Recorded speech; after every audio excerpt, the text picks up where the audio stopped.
Alright guys, so this is the black box piece, which is what we call neural networks or deep learning. Now, neural networks were originally developed as an attempt to approximate the human brain. The original idea was to use a computer-based model of the human brain to perform complex decisions.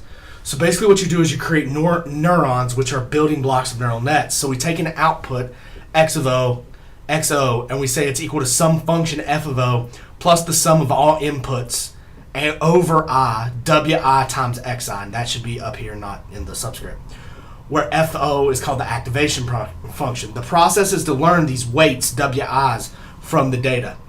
The idea is in a neuron, we put a bunch of inputs and an output comes out based on those weights.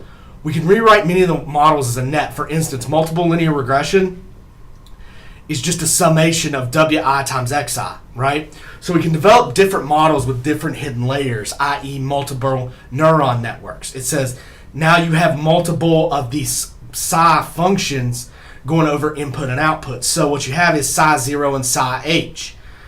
So psi h has this xi input with weights whi, and psi 0 has these inputs of xho. So what you're seeing is there's these, it's kind of subset. So it becomes this completely uninterpretable function a lot of the times. Now there are people who work on extracting rules from neural networks, and it's extremely hard to do. But see how this is a function of a function? So the function depends on the result of a function, which depends on the result of these weights, right? That's how we build it out. The idea is you create linear combination, which is what this is, upon linear combination upon linear combination. The idea is this is a nonlinear statistical model, not these mysterious things everyone would like them to be. Everybody's like, oh, this is a black box. But what this is it's a completely nonlinear statistical model that allows for all these different techniques to be used. The truth is these multiples can deal with multiple response fairly easily. Another way to view this problem is, let's say there are k classes in a classification problem. So yk is a binary variable representing the kth class.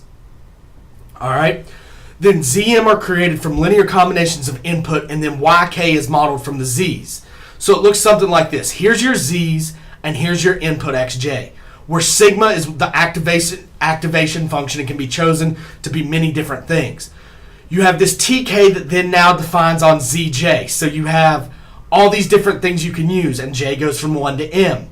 So you've got all these activation functions. You create this tk, and then you have this final function, gk of t, that takes us from t to f.